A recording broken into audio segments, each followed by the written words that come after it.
All right, we're continuing, everybody. We're continuing 4-7, but this time we're talking about radical inequalities. So we're going to be solving for radical inequalities, not an equation, which is a little bit different than an equation. Now, whenever you guys see a less than symbol, I need you guys to understand we're going to have two answers. Now, we worked through problem number, what problem did we work through?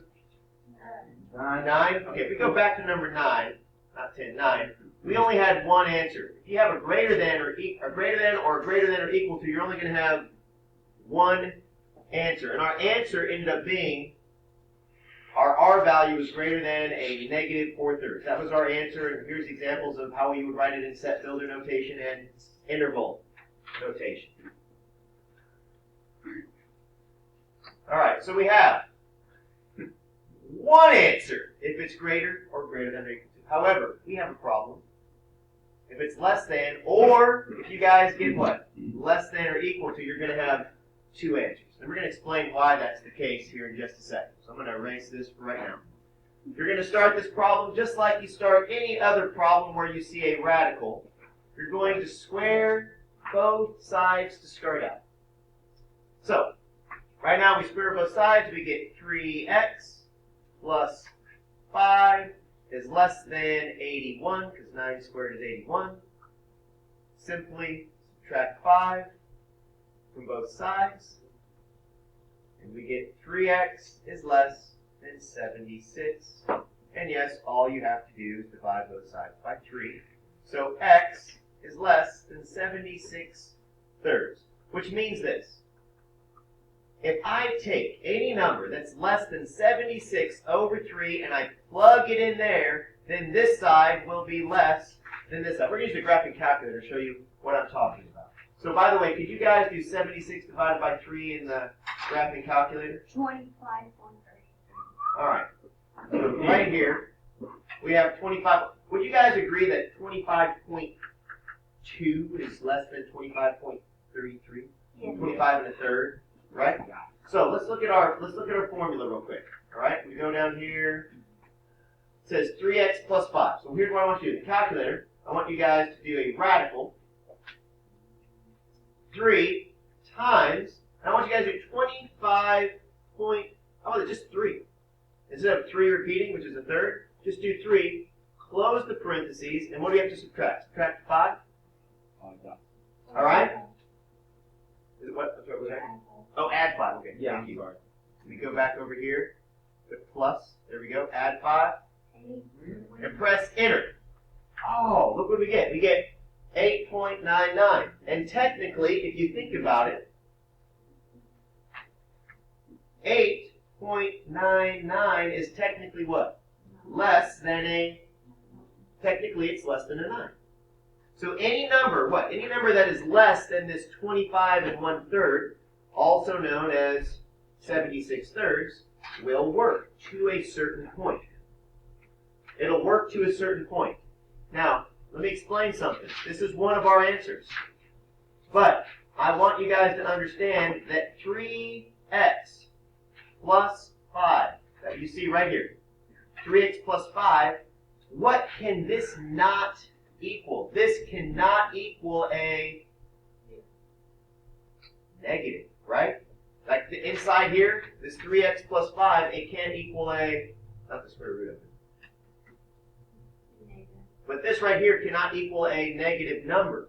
But it can equal what? Positive number. It can equal a positive number, or it can equal the number that's neither positive nor negative, 0. So what I want you guys to do is I want you guys to put 3x plus 5 equals 0, and we're going to solve for x to make that equal to a 0. You subtract 5 from both sides, Okay, subtract 5. and then you're going to have 3x equals negative 5, and then you're going to divide 3 by both sides, and you're going to get x equals negative 5 over 3. That's correct, Ryan. I was just trying to do it as you were saying it. Good job. X is equal to negative 5 thirds, and that's okay. Like, how can that be okay? We're going to show you why it can be okay. Go to the graph calculator once again. I'm going to scroll up to this right here. Press enter, except over here, I'm going to hit, there we go, delete, delete, delete. I'm going to insert, second insert a negative 5/3.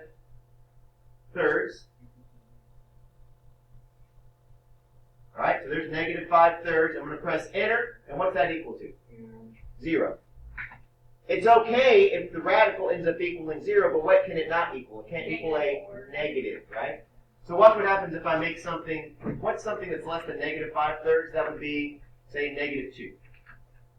Look what happens if I change this and say not negative 5/3, but I change this negative 5 to a negative 6/3, which is equal to a 2, and I press enter, look what happens. Error, what does it say? Non-real answer. Non-real answer. You can't have a negative in a calculator. You can't have a negative inside of a radical for it to be a. That's where the imaginary numbers come into play. Okay? All right? So, right now, we're going to go back to our problem. So it can equal this. So right now, I know that all of my x values, they have to be greater than or equal to negative 5/3, but they have to be less than 76/3. Any number between those two numbers will work. Where is our solution?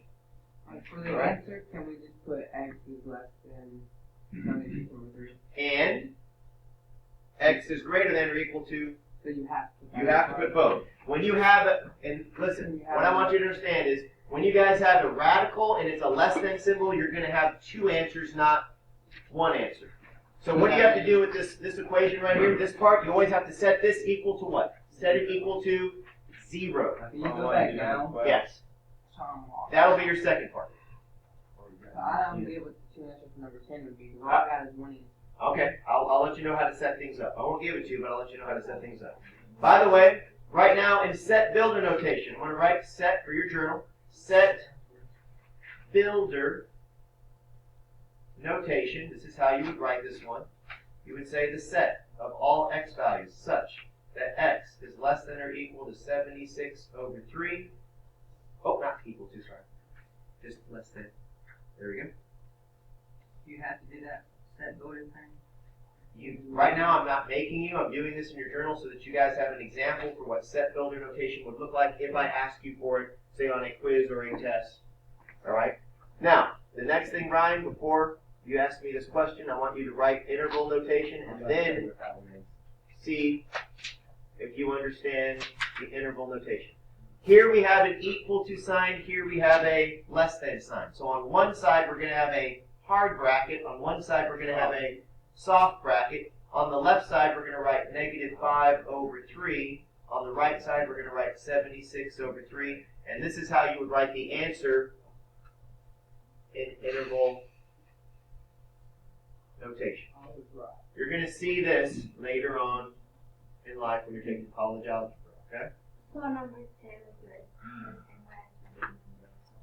On number 10, you're going to have two answers. If you just want to put it like this, that's totally okay for right now. Okay? So let me go to number 10. See if I can find it here. There we go. Number 10. Let me explain to you. The first answer, you do the same thing. You take this and you do what to both sides? You square both sides, okay? But the second answer, what you're going to have to do is you're going to have to take this. Tyler, here's how you get your second answer. Take this and set it equal to 0 to get your second answer.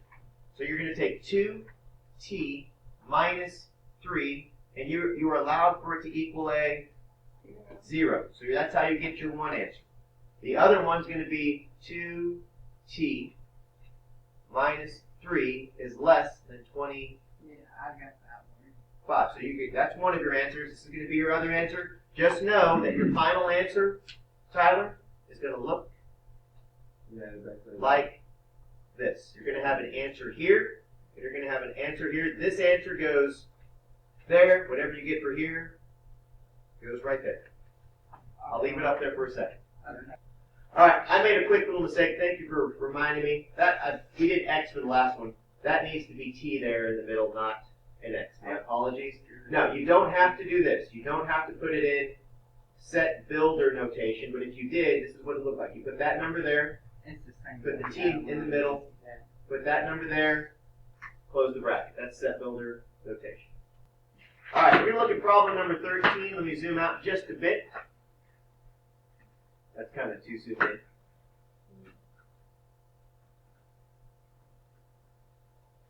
All right, so what I'm going to do real quick is I'm going to draw a cone for us so we can kind of see what the question's asking us to do.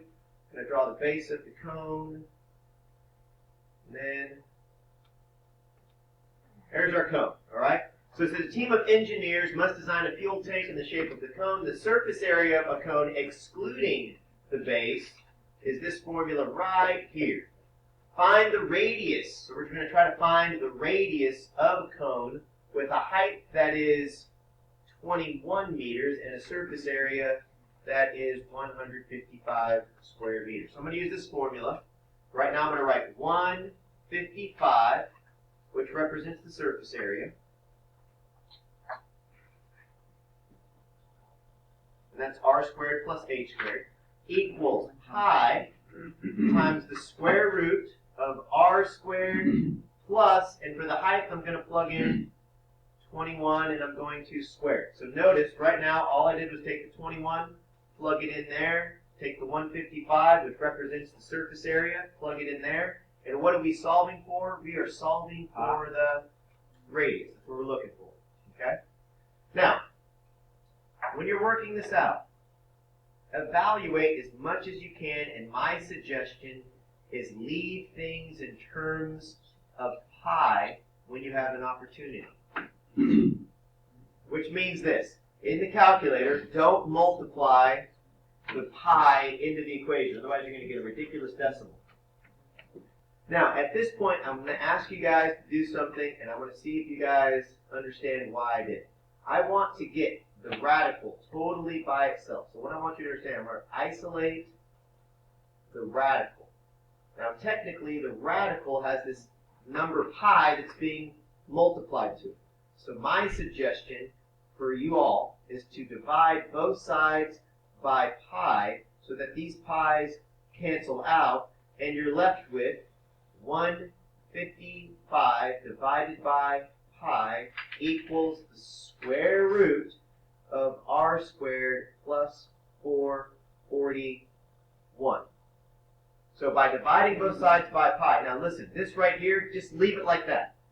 Don't do it in the calculator. If you do that in the calculator, if I clear this out, I go 155 divided by pi. I don't want to work with this number right here.